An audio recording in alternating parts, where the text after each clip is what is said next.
तर ती सतत आपलं काय करत असते, उद्योग चालू करत असते. तर त्याच पद्धतीने शिक्षकाने देखील मुंगीप्रमाणे उद्योगी असणं गरजेचं आहे. त्यानंतर चांदण्याप्रमाणे शीतल असलं पाहिजे, नुसतं शिस्तच नाही तर त्याच पद्धतीने शीतल म्हणजे ज्या पद्धतीने झाड सावली देतं आणि ज्या सावली देतं त्या झाडाखाली लोक येतात, त्याच पद्धतीने विद्यार्थी देखील असतात. तर त्या पद्धतीने शिक्षकाने चांदण्याप्रमाणे शीतल असलं पाहिजे, कर्णाप्रमाणे उदार असलं पाहिजे.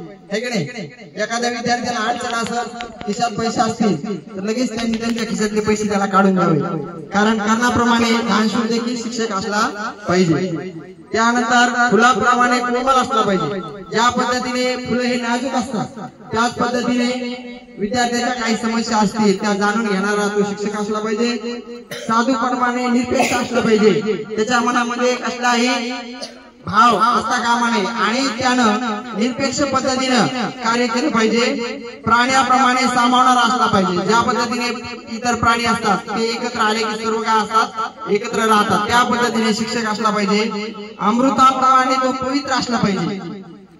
ज्या पद्धतीने अमृत असतं आहे की नाही त्या पद्धतीने तो पवित्र असला पाहिजे. चांदण्याप्रमाणे झिजणारा असला पाहिजे. त्याचबरोबर नवनीताप्रमाणे मृदू असला पाहिजे. आकाशाप्रमाणे त्याचे विचार आचार हे काय असले पाहिजे, आकाशाप्रमाणे उंच असले पाहिजे. झाडाप्रमाणे आश्रयदाता असला पाहिजे शिक्षक. त्याचबरोबर ध्रुवाप्रमाणे संयमी असला पाहिजे. शिक्षकामध्ये संयम असणं गरजेचं आहे आणि बाळाप्रमाणे तो निरागस असला पाहिजे. इतके गुण एक शिक्षक म्हणून आपल्यामध्ये असणं गरजेचं आहे. त्याचबरोबर आदर्श शिक्षक जर व्हायचं असेल तर त्याच्यामध्ये काही गुण तुमच्यामध्ये असणं गरजेचं आहे. त्याच्यामध्ये सामाजिकता असली पाहिजे. त्यानंतर भाषा, त्याचं भाषेवरती प्रभुत्व असलं पाहिजे. उच्च स्वर असला पाहिजे, त्याचा आवाज हा कसा असला पाहिजे, उंच असला पाहिजे. त्यानंतर तो उत्साही असला पाहिजे, संयमी असला पाहिजे आणि त्याच्यामध्ये सहानुभूती असली पाहिजे. त्याचबरोबर सहिष्णुता सुद्धा एक आदर्श शिक्षक व्हायचा असेल तर ती सुद्धा त्याच्यामध्ये असणं गरजेचं आहे. त्यानंतर उत्तम स्वास्थ्य असणं गरजेचं आहे, कारण जर तुम्हाला आदर्श शिक्षक व्हायचं असेल तर तुमचं आरोग्य देखील तुम्हाला उत्तम ठेवणं गरजेचं आहे, कारण तो एक आदर्श शिक्षक म्हणून आपण केलं जाईल. त्यानंतर त्याच्यामध्ये वेळेची नियमितता पाहिजे, वेळेवरती काम करण्याची त्याच्यामध्ये इच्छा असली पाहिजे तर तो आदर्श शिक्षक होऊ शकतो. त्याचबरोबर भावनिक असला पाहिजे आणि त्याच्यामध्ये नेतृत्व करण्याची क्षमता असली पाहिजे.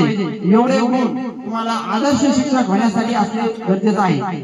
खरं तर आज विद्यार्थ्यांनी अतिशय चांगल्या पद्धतीनं या ठिकाणी वर्गामध्ये शिकवलेलं आहे. त्याचबरोबर त्यांना चांगल्या पद्धतीने प्रतिसाद दिला आहे आणि मी प्रत्येक वर्गावरती जाऊन त्याचं ऑब्झर्वेशन केलं आहे. तर आपण त्याचा सर्व जे विद्यार्थी आहेत तर त्यांचा काही मुद्द्याच्या आधारे त्यांना गुणदान दिलं आहे. तर पहिला मुद्दा होता आपण 5 गुणाच्या आधारे प्रत्येक मुद्द्याला 5 गुण होते. त्याच्यामध्ये पहिला होता तुमचा आवाज कसा आहे.